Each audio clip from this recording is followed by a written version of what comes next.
Lectura del libro del Apocalipsis. Me fue dicho a mí, Juan, aquí están dos testigos míos. Estos son los dos olivos y los dos candelabros que están ante el Señor de la tierra. Y si alguien quiere hacerles daño, sale un fuego de su boca y devora a sus enemigos.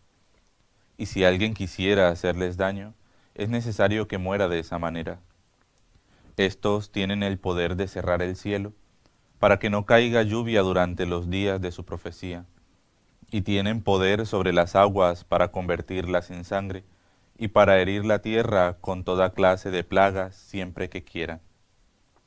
Y cuando hayan terminado su testimonio, la bestia que sube del abismo les hará la guerra y los vencerá y los matará. Y sus cadáveres yacerán en las plazas de la gran ciudad, que se llama espiritualmente Sodoma y Egipto, donde también su Señor fue crucificado. Y gente de los pueblos, tribus, lenguas y naciones contemplan sus cadáveres durante 3 días y medio, y no permiten que sus cadáveres sean puestos en un sepulcro. Y los habitantes de la tierra se alegrarán por ellos, y se regocijan y se enviarán regalos unos a otros, porque los dos profetas fueron un tormento para los habitantes de la tierra. Y después de 3 días y medio, un espíritu de vida procedente de Dios entró en ellos, y se pusieron de pie, y un gran temor cayó sobre quienes lo contemplaban, y oyeron una gran voz del cielo que les decía: subid aquí. Y subieron al cielo en una nube, y sus enemigos se quedaron mirándolos. Palabra de Dios. Te alabamos, Señor. Bendito el Señor, mi alcázar. Bendito el Señor, mi alcázar. Bendito el Señor, mi roca, que adiestra mis manos para el combate, mis dedos para la pelea. Bendito el Señor, mi alcázar. Mi bienhechor, mi alcázar, baluarte donde me pongo a salvo, mi escudo y refugio que me somete los pueblos. Bendito el Señor, mi alcázar. Dios mío, te cantaré un cántico nuevo, tocaré para ti el arpa de 10 cuerdas, para ti que das la victoria a los reyes y salvas a David, tu siervo, de la espada maligna. Bendito el Señor, mi alcázar. Aleluya, aleluya, aleluya. Aleluya, aleluya, aleluya. Nuestro Salvador, Cristo Jesús, destruyó la muerte e hizo brillar la vida por medio del Evangelio. Aleluya, aleluya, aleluya.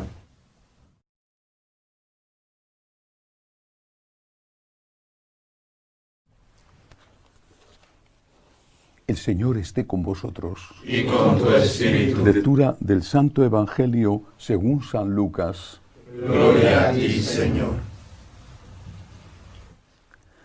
En aquel tiempo se acercaron unos saduceos, los que dicen que no hay resurrección, y preguntaron a Jesús: Maestro, Moisés nos dejó escrito: si a uno se le muere su hermano dejando mujer pero sin hijos, que tome la mujer como esposa y dé descendencia a su hermano. Pues bien, había 7 hermanos. El primero se casó y murió sin hijos. El segundo y el tercero se casaron con ella, y así los 7, y murieron todos sin dejar hijos. Por último, también la mujer. Cuando llegue la resurrección, ¿de cuál de ellos será la mujer? Porque los 7 la tuvieron como mujer. Jesús les dijo: en este mundo los hombres se casan y las mujeres toman esposo, pero los que sean juzgados dignos de tomar parte en el mundo futuro y en la resurrección de entre los muertos, no se casarán, ni ellas serán dadas en matrimonio, pues ya no pueden morir, ya que son como ángeles y son hijos de Dios, porque son hijos de la resurrección. Y que los muertos resucitan, lo indicó el mismo Moisés en el episodio de la zarza, cuando llama al Señor Dios de Abraham, Dios de Isaac, Dios de Jacob. No es Dios de muertos, sino de vivos, porque para Él todos están vivos. Intervinieron unos escribas: bien dicho, maestro, y ya no se atrevían a hacerle más preguntas. Palabra del Señor. Gloria a ti, Señor Jesús. para entender bien no solo este Evangelio, sino la importantísima, central enseñanza de que hay vida eterna, de que hay resurrección, hay que ir un poquito más atrás. No fue una enseñanza asumida por todos, la de que hay vida eterna y hay resurrección dentro del mundo judío. De hecho, empieza a tener una aceptación cada vez mayor cuando, después de la conquista de Israel por Alejandro Magno y después de su muerte prematura, aquel gran imperio del griego, del macedonio, se divide entre sus generales y Israel con Siria se quedan en manos de uno de ellos, Seleuco.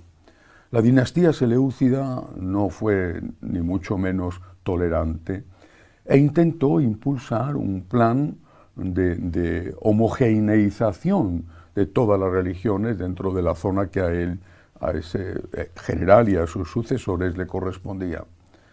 Eso forzó a los judíos a hacer cosas contrarias a su religión, sobre todo, especialmente en el tema de los alimentos. Se levantaron un sector del pueblo judío, los hermanos macabeos, y muchos prefirieron morir, no solo estos líderes judíos, sino muchos de entre el pueblo prefirieron morir antes que traicionar el mandato de no comer determinados alimentos o de violar la regla del descanso en el sábado. Y entonces se plantea la pregunta, si Dios es justo, y lo es, y estos han muerto por fidelidad a sus enseñanzas, ¿cómo va Dios a premiar a estos muertos, a estos mártires, si no hay vida eterna? Tiene que haber algo después de esta vida donde la justicia de Dios llegue a su culminación, donde pueda ser eficaz. Así surge, no de la nada, pero sí con gran fuerza, la idea de que hay vida eterna y de que hay resurrección.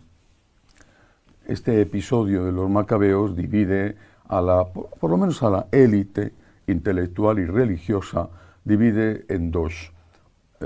Por un lado, los que decían que no hay nada, que cuando terminamos somos abono para la tierra, y de ellos se extraen la mayoría de los sumos sacerdotes, son los saduceos, niegan la resurrección. Pero hay otro sector que dice que sí, que existe una vida, sin definirla muy claramente, una vida después de la muerte, que hay resurrección. Y van a ser los fariseos. Fariseos, los escribas, eran en su práctica totalidad miembros del grupo de los fariseos. Por eso hoy en el Evangelio aparece un saduceo poniéndole una trampa a Jesús, lo de los 7 hermanos que se casan con la misma mujer y se quedan sin hijos los 7, pero aparece un escriba, un fariseo, aplaudiendo la enseñanza de Jesús. Esta pequeña representación de lo que era el pueblo, la élite sobre todo del pueblo de Israel, nos indica cómo estaba dividido el pensamiento e incluso la espiritualidad judía en el momento en que vive Jesús. Otro detalle muy importante. San Pablo, Saulo, antes de su conversión, San Pablo era discípulo de uno de los principales, si no el más importante, maestro rabino de Israel, Gamaliel. Fariseo. San Pablo, fariseo. Y además él lo dice, soy fariseo, es decir, él se reconoce como miembro de este grupo, de esta secta. San Pablo cree en la resurrección. Lo cree no solo después del encuentro con el Señor en el camino de Damasco, sino antes. Y precisamente porque está convencido y es un firme defensor de la resurrección, es por lo que el encuentro con un resucitado, encuentro mediante la audición y mediante aquella luz que le derriba del caballo, le deja ciego, pero con una audición, es decir, con el encuentro con alguien que le habla, le confirma que su fe en la resurrección es auténtica, es certera, y le confirma que Cristo ha resucitado. La resurrección es el eje central, es lo más importante dentro de la proclamación de nuestra fe, porque si Cristo ha resucitado después de haber muerto, es porque Cristo es Dios. En la muerte de Cristo se ventilaba su divinidad. ¿Cómo podía morir el Hijo de Dios a manos de sus enemigos siendo inocente? Era una injusticia por parte de Dios y era una demostración para todos, por eso la duda de los apóstoles, de que Cristo había mentido y que su pretensión de ser el Hijo de Dios no era más que una quimera, una locura. Pero la resurrección de Cristo ponía las cosas en su sitio. Cristo ha resucitado. Esta es la gran proclamación. Cristo ha resucitado, ha vencido a la muerte. Dios permitió, Dios Padre, Dios Hijo, Él mismo, y Dios Espíritu Santo, la única divinidad, permitió la muerte del Hijo de Dios, segunda persona de la Santísima Trinidad, Hijo de María, para salvar al mundo, para perdonar nuestros pecados. Pero Dios tiene la última palabra. La última palabra no la tiene el pecado, no la tiene la muerte. La última palabra la tiene Dios. Ha resucitado. Y eso significa que hay resurrección. Por eso, para nosotros, y siento esta digresión hoy, porque es necesario entender el por qué se produce esta enseñanza en este momento. Pero lo que a nosotros nos afecta es que debemos tener la absoluta certeza de que hay vida eterna. Dios es Dios de vivos. Los que nos han precedido no están muertos. El hecho de que no estén con nosotros, de que no les sintamos como desearíamos, de que no les podamos abrazar, escuchar, de que no podamos expresarles nuestro amor o recibir el amor que nos tuvieron cuando estuvieron vivos. Eso ciertamente es una dificultad. Pero imaginemos una situación que ha sido real hasta no hace mucho. Una persona emigraba a un país lejano, qué sé yo, un español se iba a América, por ejemplo. No había teléfono, no había internet. Esto no es un invento, esto ha sido realidad hasta casi antes de ayer. E incluso las cartas podían llegar o no llegar. Esa persona estaba viva. No sabíamos si estaba viva o no, no podíamos escucharle, darle un abrazo, pero estaba viva. El hecho de que no percibamos algo no significa que no exista. Hay vida eterna, hay resurrección. Los muertos no han muerto para siempre y nosotros también resucitaremos. Si morimos con Cristo, viviremos con Cristo. Solo si traicionamos a Cristo, si cometemos y morimos en pecado, entonces la resurrección no será para la vida, sino para la muerte. Una vez más, aconsejo leer, y si fuera posible memorizar, el capítulo 15 de la primera carta de San Pablo a los Corintios. Hay vida eterna. Cristo ha resucitado. San Pablo decía, y debemos decirlo con él, sabemos de quién nos hemos fiado, de Cristo resucitado. Que así sea.